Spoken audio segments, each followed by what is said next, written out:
Right, time now for the business news. And Emmanuel Abadjou is here. Good evening to you, Good Emmanuel. evening, Izzy. All right, what's coming up? Well, coming up, the British High Commissioner is assuring that there will be much consultations with the Ghanaian government before any renegotiations of trade deals happens. After Brexit. As far as the Brexit is concerned, especially because now we have to talk about an EPA, an Economic Partnership Agreement with the European Union without without UK, exactly. UK. Right. But you know, all this will have to happen after 2 years because there's kind of a 2-year window before negotiations take off. Right, you take it out. Thank you very much, and thanks for watching.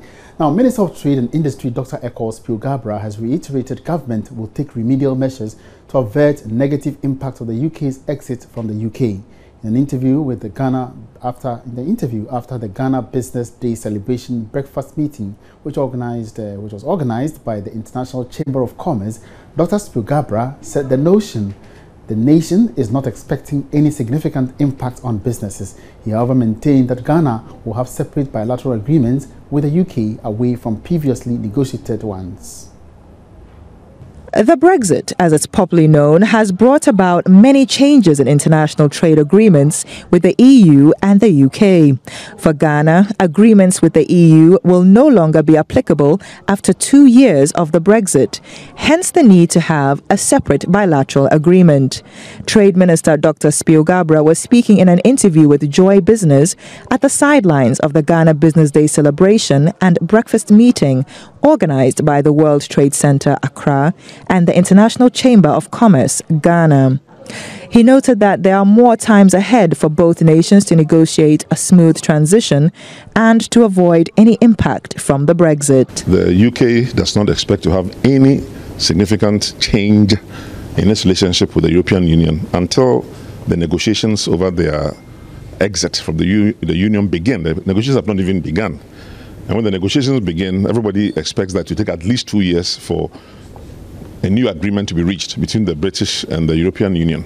And it's only when we see where those negotiations are going that countries like Ghana can see if aspects of the negotiations may have a negative impact on our economy, especially with our exports into the European Union or into Britain.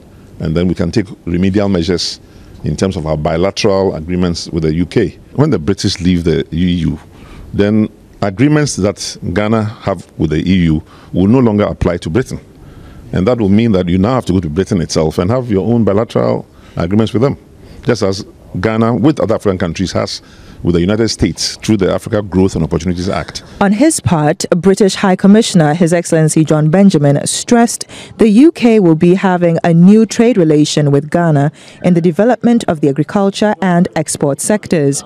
He said the UK government will consult the government of Ghana to renegotiate some of their already existing trade and bilateral agreements. As a major partner, donor partner, we want the very best for Ghana. We trade with Ghana, we cooperate with Ghana.